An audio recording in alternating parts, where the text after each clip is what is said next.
Control this mother.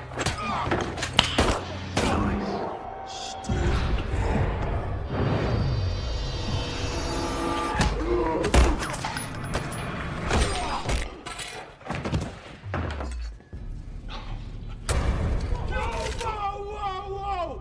You're so fucking nuts!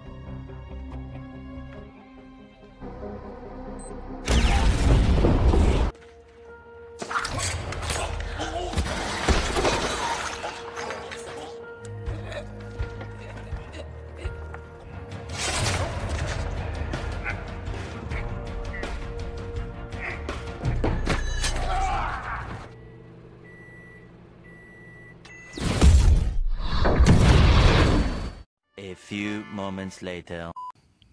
Assalamualaikum warahmatullahi wabarakatuh. Halo gengku, kita ketemu lagi. Oke, kali ini Ane mau ngerangkum film yang berjudul The Equalizer. Sebelumnya Ane mau ngucapin banyak terima kasih untuk yang udah subscribe ke channel ini. Nah, film ini dirilis pada tahun 2014. The Equalizer merupakan film trailer arahan sutradara Antoine Fuqua dan dibintangi oleh Denzel Washington. Oke, langsung saja simak alur ceritanya. Film The Equalizer ini menceritakan kehidupan seorang pria yang semula berjalan damai dan tenang, kemudian berubah mencekam setelah ia berniat menolong untuk membebaskan seorang perempuan muda yang dipekerjakan sebagai PSK. Nah, Robert McCall seorang pria yang menjalani kehidupan seperti masyarakat pada umumnya. Dia bekerja di sebuah toko serba. McCall seorang yang sangat ramah, disiplin, dan tepat waktu. Ia juga cukup akrab dengan teman-teman kerjanya. Setiap pulang kerja, McCall menghabiskan waktunya untuk membaca buku. Dan setiap malam ia pergi ke sebuah kafe. Dan uniknya, ia membawa sendiri teh celupnya dari rumah.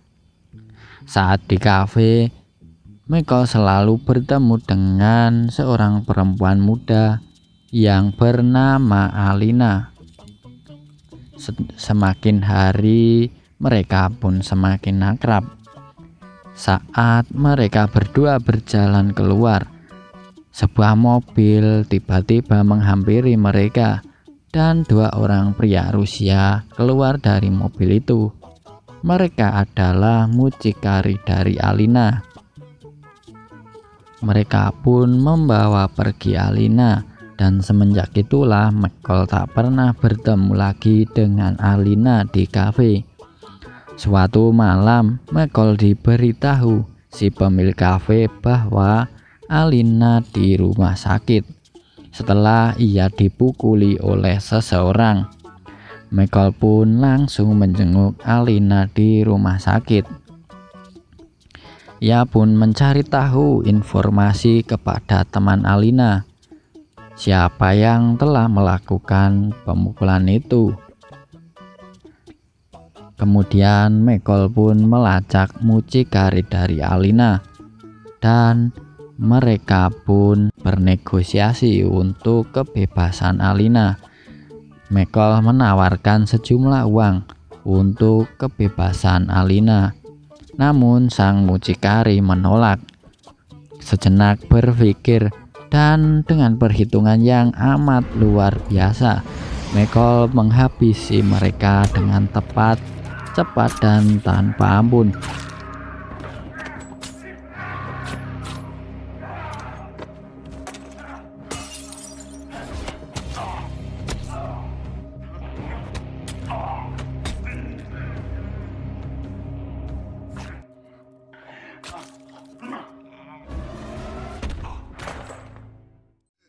Nah, di sini ini memperlihatkan bahwa McCall bukan orang sembarangan. Dia adalah orang yang sangat terlatih. Setelah pembunuhan itu, Michael tetap menjalani rutinitasnya seperti biasa. Ia tak menyadari bahwa Slavi yang dibunuhnya merupakan anak buah dari sebuah mafia besar Rusia. Dan bos mafia besar Rusia yang bernama Vladimir Pushkin langsung mengirim anak buahnya yang bernama Teddy untuk menyelidiki pembunuhan dan menyelesaikan masalahnya. Di toko, Michael tengah mencari Ralphie, kemudian ia mencari di rumahnya. Ralphie tengah membersihkan toko milik ibunya yang habis terbakar. Seketika itu pun Michael menyadari bahwa toko itu memang sengaja dibakar oleh seseorang. Suatu malam, dua orang polisi tengah memeras ibu Ralphie. Michael pun terang-terangan menyuruh kedua polisi itu untuk bertobat, tetapi ia malah akan ditangkap dan dipukuli. Tentu saja Michael pun memberikan pelajaran kepada polisi-polisi itu dan menyuruh untuk mengembalikan uang itu kepada ibu Ralphie. Teddy menginterogasi teman Alina yang pernah menemani di rumah sakit. Ia mengatakan bahwa Alina mempunyai seorang teman kulit hitam yang datang ke rumah sakit. Berdasarkan rekaman CCTV, Teddy mencurigai Michael yang terlihat masuk ke dalam restoran Rusia menyusul sebelum Slavi tewas. Berdasarkan itu pula, Teddy mencurigai Michael sebagai pembunuh Slavi dan gengnya.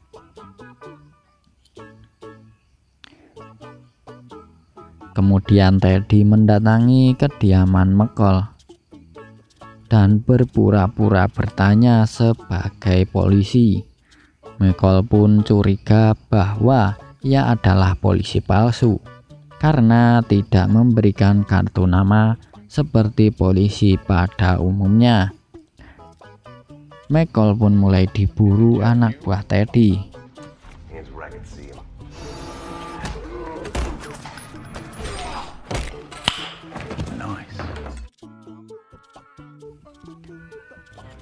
Kemudian Michael pergi ke rumah temannya yang bernama Susan untuk mencari tahu informasi tentang siapakah Teddy itu.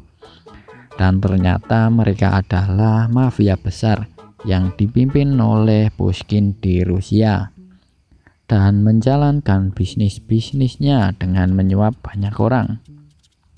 Sedangkan Teddy merupakan mantan tentara terlatih.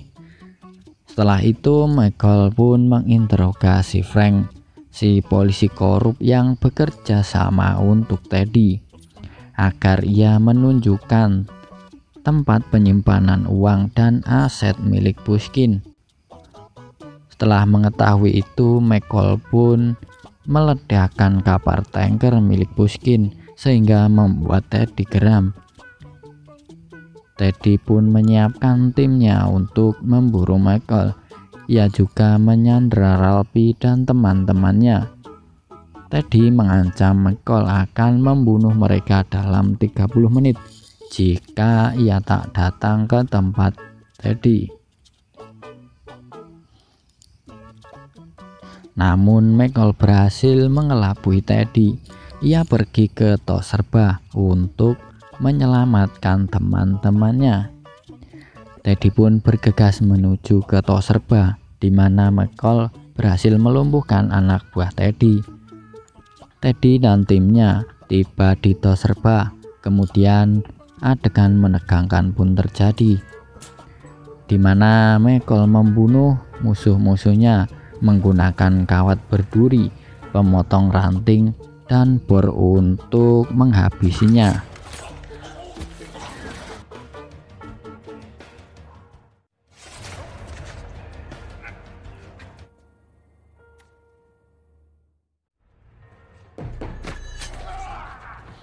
Yang terakhir, Michael membunuh Teddy menggunakan nailgun.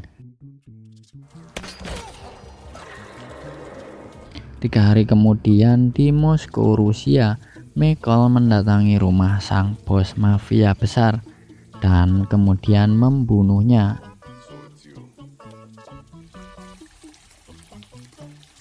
Setelah semuanya selesai, Michael kembali menjalani kehidupannya seperti sedia kala sebelum mafia Rusia menyerang. Kemudian di suatu jalan, ia bertemu dengan Alina dengan tampilan yang cukup berbeda, dan Alina pun mengucapkan terima kasih. Film pun tamat. Belum deng. Film pun selesai. Denzel Washington dapat menampilkan 2 karakter yang epik. Di suatu sisi ia menampilkan sisi humoris dan ramah, namun di sisi lain saat melawan musuh-musuhnya, sifat ramahnya itu berubah menjadi sangat kejam. Nah, karakter Michael di film ini agak unik, di mana ia selalu men-timing semua kegiatannya. Bahkan ia selalu membungkus teh celup dengan tisu. Saat menonton film ini, pasti timbul pertanyaan, siapakah Michael sebenarnya? Kenapa ia begitu terlatih? Kenapa dia bisa aman dari semua pembunuhan yang ia lakukan? Nah, berdasarkan analisa aneh, kemungkinan Michael adalah mantan agen rahasia yang udah pensiun. Ingin tahu siapa Michael sesungguhnya? Tonton aja di Equalizer 2. Kita akan tahu siapa Michael sesungguhnya. Oke gengku, terima kasih udah mampir ke channel ini. Jangan lupa dukungannya dengan pencet like dan subscribe-nya. Wassalamualaikum warahmatullahi wabarakatuh.